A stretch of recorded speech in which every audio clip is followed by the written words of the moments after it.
श्री स्वामी समर्थ. नमस्कार. तुम्हा सर्वांचं आपल्या चॅनलमध्ये खूप खूप मनापासून स्वागत आहे. उद्या आहे कुष्मांडा नवमी, अक्षया नवमी किंवा अवळा नवमी देखील म्हटलं जातं. कार्तिक महिन्यातील शुक्ल पक्षातील नवमीला कुष्मांडा नवमी म्हणून साजरी करतो. कुष्मांडाबद्दल माहिती सांगूया. द्वापार युगातील लोकांनी त्रस्त करणाऱ्या कुष्मांडा दैत्याचा भगवान विष्णूंनी कार्तिक महिन्याच्या नवमीला वध केला होता, म्हणून आपण त्यांना कुष्मांडा नवमी या नावाने ओळखले जाते. जसे अक्षय तृतीयाच्या दिवशी आपण केलेले कुठलेही दान धर्म, कुठलेही चांगले कर्म आपल्यासोबत अक्षय असते, जे कधीही संपत नसते. त्याचबद्दल कुष्मांडा नवमी किंवा अक्षया नवमी कुठलेही चांगले केलेले काम आपल्यासोबत आयुष्यभर असते. या दिवशी अवळा नवमी सुद्धा साजरी केली जाते. सगळ्यात आधी कुष्मांडा नवमीची माहिती सांगते. कुष्मांडा नवमीला भगवान विष्णूने कुष्मांडा दैत्याचा वध केला होता. जेव्हा त्याचा वध झाला तेव्हा त्याच्या शरीरातून वेली बाहेर पडल्या. तेव्हा त्या वेलीचे एक फळ चिटकले होते. त्या फळ म्हणजे कहोळा. ते भगवान विष्णूंना प्रिय झाले, म्हणून कुष्मांडा नवमीला कहोळा दान करण्याचे विशेष महत्त्व आहे. तुम्हाला शक्य असेल तर तुम्ही नक्की गुरुजींना दान करा. तर कहोळा हे तामसी फळ आहे. कहोळा मधून नकारात्मकता शोषून घेण्याची सगळ्यात जास्त पॉवर आहे. आपल्याला माहिती आहे, महाराष्ट्रात महिला कहोळा तोडत नाहीत, कारण असं म्हटलं जातं की कहोळा हे सजीव फळ आहे, म्हणून कहोळ्याला अनन्यसाधारण महत्त्व आहे. मी सांगेन की सगळ्यांना शक्य असेल तर तुम्ही गुरुजींना कहोळा दान करा. बऱ्याच ठिकाणी कहोळा तुपात बुडवून दान केला जातो. तर काय असतं बघा, कुष्मांडा नवमी म्हणून किंवा अक्षय नवमी म्हणून यावेळेस पण एखादा दान धर्म करतो, त्यावेळेस त्याचे फळ जास्त प्रमाणात मिळते. सोने, चांदी, हिरे, मोती सगळे दान करू शकतो. आपल्याला माहिती आहे, आपल्या परिस्थितीनुसार जे आपल्याला यथाशक्ती दान करू शकतो.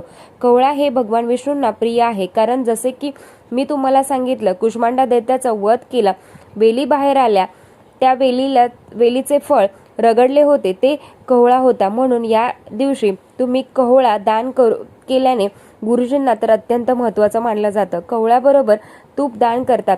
शुद्ध गाईचं तूप दान करू शकता, कारण शुद्ध गाईचे तूप माता लक्ष्मीला प्रिय असते, म्हणून शुद्ध गाईचे तूप शक्य असेल तर तुम्ही दान करू शकता. बऱ्याच ठिकाणी अन्नदान पण केलं जातं. यथाशक्ती दान करा. काहीच शक्य होत नसेल तरी तुम्ही कहोळा दान करा. विसरू नका, या दिवशी भगवान शंकरांची, भगवान विष्णूंची एकत्रित पूजा केली, ज्याला आपण हरे हर म्हणतो. जसे की एकत्र पूजा केली की आवळ्याच्या झाडाखाली माता लक्ष्मींना देखील भगवान विष्णूंना प्रिय काय आहे तर तुळशी, भगवान शंकरांना प्रिय काय आहे तर बेल. तर बघा, आवळ्याच्या झाडाखाली बेल आणि तुळशी एकत्र गुणधर्म आहे.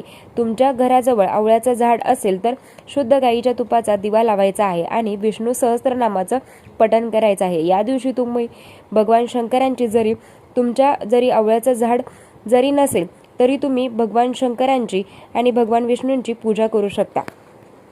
भगवान शंकरांची सोपी सेवा सांगते.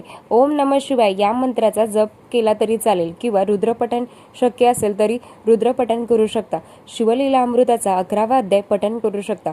शिव अष्टकम नामावली, भगवान शंकरांची जी सेवा तुम्हाला माहिती आहे त्या तुम्हाला सेवा करायच्या आहेत.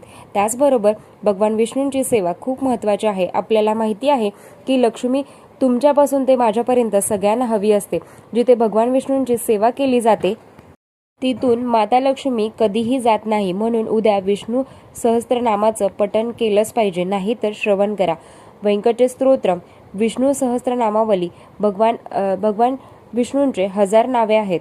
तर आपल्याला माहिती आहे, त्या दिवशी केलेले चांगले कर्म, चांगले फळ, चांगले दान आयुष्यभर सोबत असते. या दिवशी भगवान विष्णूंची केलेली सेवा आयुष्यभर आपल्यासोबत असते. आर्थिक संकटांना सामना करत असाल तर कमीत कमी महिलांनी विष्णू सहस्त्रनामावली पठण करा. विष्णू सहस्त्रनामावली पठण केलं किंवा ऐकलं तरी अतिशय उत्तम. भगवान शंकरांची पिंड जरी असेल तर बघा, 108 बेलपान तुम्ही भगवान शंकरांना अर्पण करा. भगवान विष्णूंचा जरी फोटो असेल तर त्यांच्या समोर 108 तुळशीपत्र अर्पण करा. एक जरी तुळशीपत्र भेटलं तरी तुम्ही 108 वेळा किंवा 1000 वेळा नावे घेतली आणि अर्पण केली तरी ही जरी सेवा केली तर खूप महत्त्वाचं आहे. 1000 नावे घ्यायला होत नाहीत. ओम नमः भगवते वासुदेवाय नमः 108 वेळा तुम्ही जप करा. हे काही दिवस आहेत तर ते वर्षातून एकदाच येतात. आपल्याला आयुष्यभरात काय करायचं आहे तर सेवेचा बॅलन्स वाढवायचा आहे. इतके साचवायचं आहे की आपण जगात श्रीमंत सेवेकरी पाहिजे. कारण तुम्हाला सांगते, जेव्हा आपल्याला वाईट वेळ येते तेव्हा आपल्यासोबत वाईट काही घडणार असतं, तेव्हा ते बॅलन्समधून जिथे सगळं संपतं तेव्हा कर्म आणि सेवा तुमच्यासोबत येतात. जेव्हा बॅलन्स असतो ना, चांगलं घडणार असेल तर वाईट काही घडणार असेल तरी ते प्रोटेक्ट करतं. त्याची जी म्हणजे बघा, बॅलन्स असतो तो कमी कमी होतो. म्हणून सेवेने बॅलन्स वाढवा. सगळ्यांना सांगेल की सेवेचा बॅलन्स वाढवा आणि खूप श्रीमंत व्हा. हेच माझा हेतू आहे. तर आजचा व्हिडिओ इथेच थांबवते. आवडला असेल तर लाईक, शेअर, सबस्क्राईब. धन्यवाद. श्री स्वामी समर्थ.